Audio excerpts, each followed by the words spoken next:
Good morning. I'm Dr. John Zahina-Ramos, and welcome to my backyard.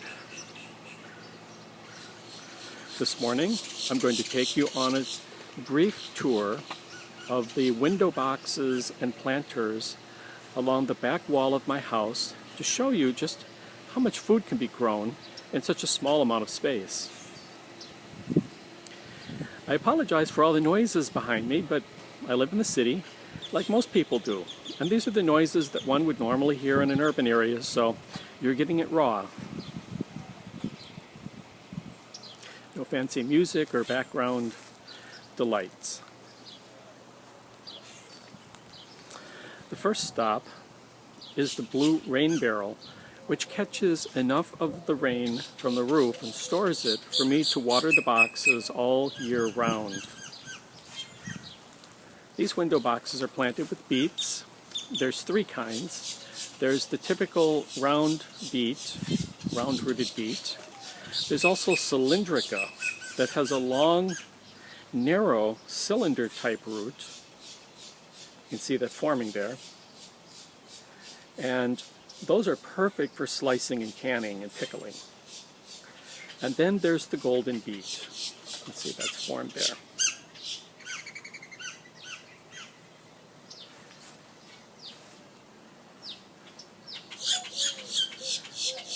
As you can see, I have a number of boxes going up the wall, and I also have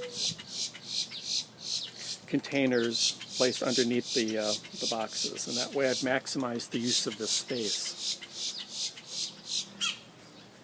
First stop is the topmost box. Planted with Swiss chard, is doing very well. And if you look to the far left side of the box, you'll see a dove staring at us. That's Mama Dove sitting on some eggs. They nested there a couple of weeks ago, her and the other dove partner. As I'm letting them sit there in a safe haven, and in another couple of weeks we'll have chicks, and maybe fledglings shortly after that. In the boxes underneath, you can see to the left, there's spinach. And in this box, there's a little remnant spinach left, but there's also this larger green plant, and that's called amaranth. It's a very good plant. In the Caribbean, it's known as callaloo. There are two types. There's the green type, and then I also have the reddish type. You see the flowering stalk standing up there. I've left the seeds form on these. The doves that are nesting here come down and they pick the seeds off for food. So they get a little bit of food, and I get the leaves. This larger green plant in the center of your image is Thai holy basil. It's the kind of Thai basil that's used in curries and Penangs. It's very good. The seeds from the amaranth or the callaloo are quinoa. Most people know it by that. There's some sage and other herbs in these boxes, including cilantro. And I do have a few containers of leaf lettuces that I give away for gifts. Now I'm going to give you a short view here of what's planted underneath the window boxes on the wall.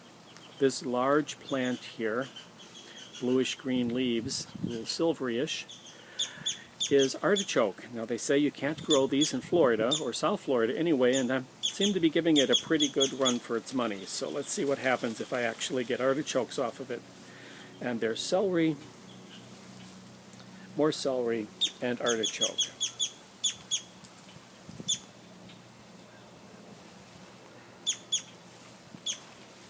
Along the other side of the house here, there's another rain barrel. I use these rain barrels not just for the window boxes, but also to water the garden with.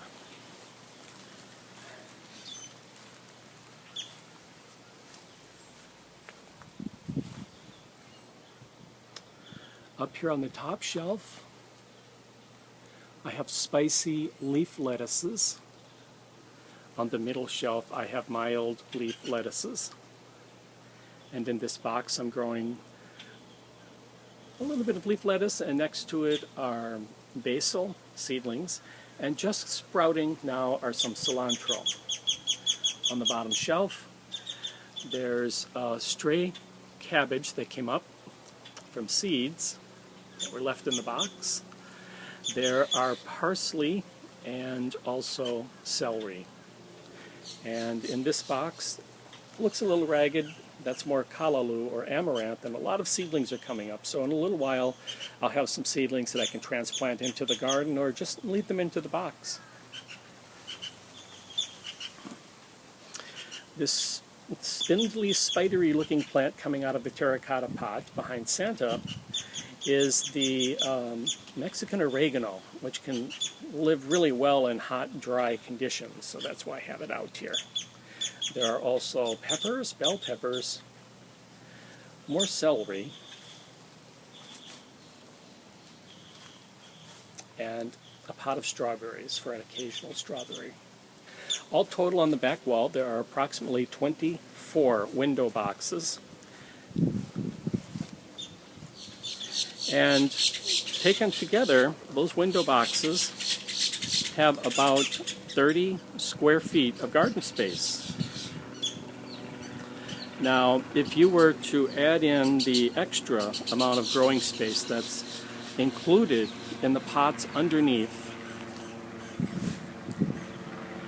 altogether there's about 50 square feet of gardening space here, which is pretty significant, and it really takes up very little space in terms of width and length on the ground. So those of you who live in townhomes or in zero lot line communities or places where your homes are very close together, as long as you can have an hour or two of sun a day, a couple of hours of sun a day, you can actually grow a pretty good amount of vegetables, so consider that. I'm Dr. Z. Thanks for watching, and I'll catch you next time. Take care.